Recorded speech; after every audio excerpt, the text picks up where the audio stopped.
Assalamualaikum warahmatullahi wabarakatuh. Di sini kami akan mempresentasikan hasil kerja kami yang berjudul Perilaku Konsumen Pasca Pembelian. Pertama-tama, perkenalkan, saya Septiani Sirastuti dan ada juga Yongki Friends dan Muslakim Imran. Pertumbuhan ekonomi yang terus naik ini menyebabkan pola perilaku konsumen yang ada di Indonesia terus mengalami perubahan. Kecenderungan perubahan pada perilaku konsumen ini dipengaruhi oleh besarnya pendapatan individu yang diperolehnya, sehingga konsumen lebih berorientasi pada nilai suatu produk daripada harga.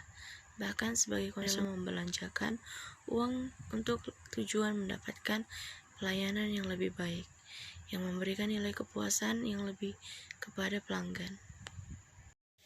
Saya lanjutkan. 1. Pengertian perilaku konsumen pasca pembelian. Perilaku konsumen pasca pembelian merupakan wujud atau reaksi yang terjadi terhadap diri pelanggan suatu produk setelah pelanggan ini membeli suatu produk. Perilaku konsumen pasca pembelian dalam keputusan pembelian merupakan salah satu faktor yang mempengaruhi keputusan pembelian suatu produk.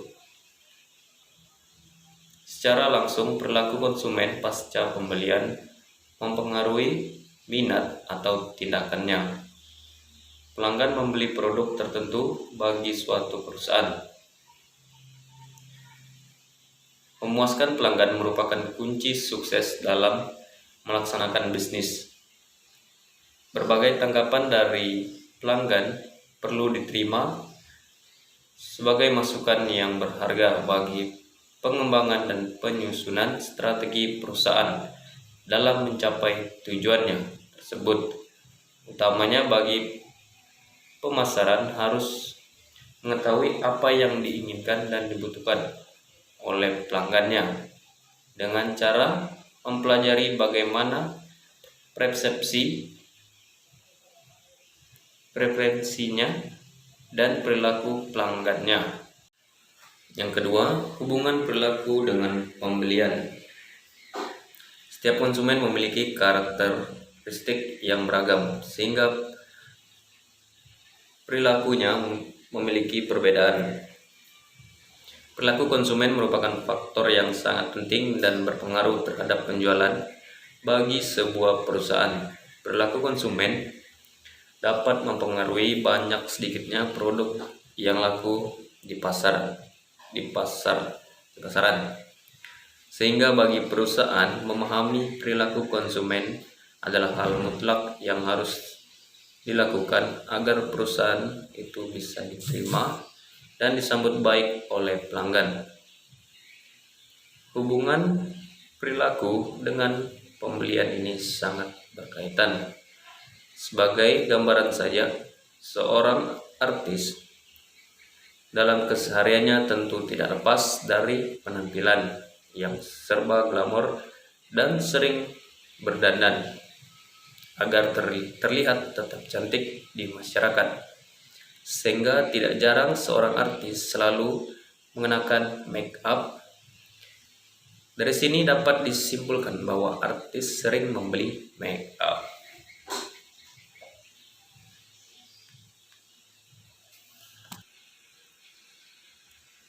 3. Bentuk perilaku pasca pembelian.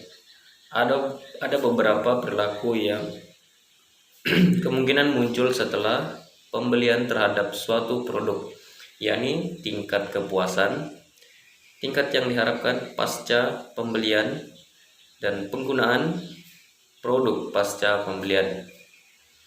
4. Tingkat kepuasan pasca pembelian.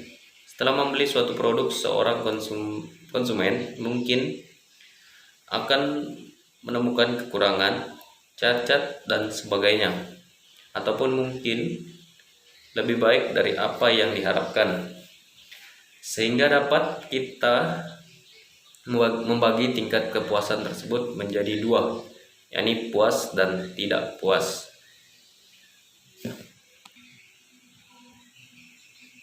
Menurut Kotler, kepuasan konsumen merupakan fungsi dari dari seberapa dekat antara harapan pembeli atas suatu produk dengan daya guna yang dirasakan dari produk tersebut. Jika daya guna dari produk tersebut berada di bawah harapan pelanggan, maka pelanggan tersebut merasa dikecewakan atau tidak puas. Dan jika memenuhi harapannya, maka pelanggan tersebut merasa puas. 5. Tindakan pasca pembelian. Leodun mengungkapkan, apabila konsumen mengalami ketidakpuasan, ada beberapa kemungkinan hasil negatif akan muncul, yaitu 1. Konsumen akan menunjukkan ketidakpuasannya ucapan atau konsumsi yang tidak baik. B. Konsumen mungkin tidak akan membeli produk tersebut. C. Atau konsumen akan mengeluh. Poin berikut, produk dispossession. Jadi para pemasar juga harus memperhatikan bagaimana pembeli menggunakan atau membuang produknya setelah pembelian. Sehingga dengan hal tersebut, pemasar merancang program pemasarannya yang lebih efektif lagi untuk masa-masa yang akan datang. Ada 3 alternatif penempatan suatu produk oleh konsumen. Yang pertama, mempertahankannya. Maksudnya di sini produk tetap ada pada tangan konsumen. Dan kemungkinan yang dilakukan adalah menggunakannya sesuai tujuan semula atau mengubahnya untuk tujuan baru. Yang kedua, membuangnya untuk sementara. Maksudnya di sini produk tidak di tangan konsumen untuk sementara. Mungkin yang dilakukan terhadap produk adalah menyewakannya atau menggadaikannya. Maksud yang ketiga, tidak digunakan lagi. Maksudnya di sini membuangnya untuk selamanya atau dengan cara lain menjualnya. Poin berikut, cara mengamati dan mengukur kepuasan pelanggan. Nah, untuk mengetahui kepuasan pelanggan atau konsumen dapat berupa sebagai berikut. Yang pertama, kualitas produk. Yang kedua, harga yang dikenakan. Ketiga, pelayanan yang diberikan. Yang keempat, fasilitas yang ada. Dan yang terakhir, keragaman produk. Poin berikutnya, faktor-faktor yang mempengaruhi keputusan pembeli. Nah, faktor-faktor yang mempengaruhi keputusan pembeli di sini ada 2 faktor. Yang pertama, faktor internal dan faktor eksternal. Apa saja faktor eksternal itu?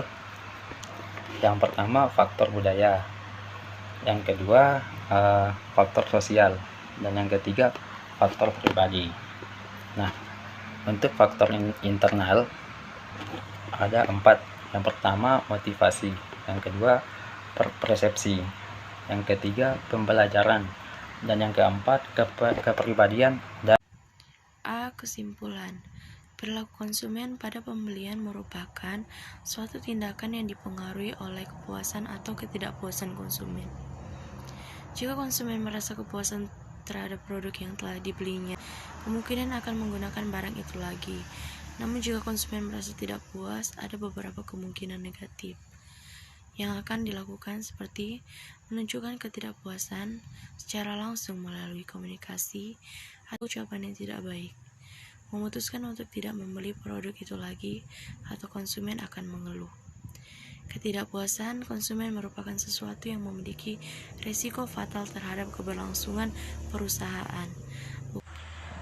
Bukan mustahil berbagi sebaran informasi yang buruk tentang produk tersebut akan didengar oleh banyak pihak. Itu berarti kerugian besar bagi perusahaan. Oleh karena itu, dalam menciptakan suatu produk, pemasar harus benar-benar menomorsatukan kepuasan konsumen. Penanganan perilaku konsumen pasca pembelian sangatlah beragam. Setiap masalah yang ditimbulkan oleh konsumen satu dengan konsumen yang lain berbeda, sehingga penanganan terhadap perilaku konsumen pasca pembelian juga berbeda-beda.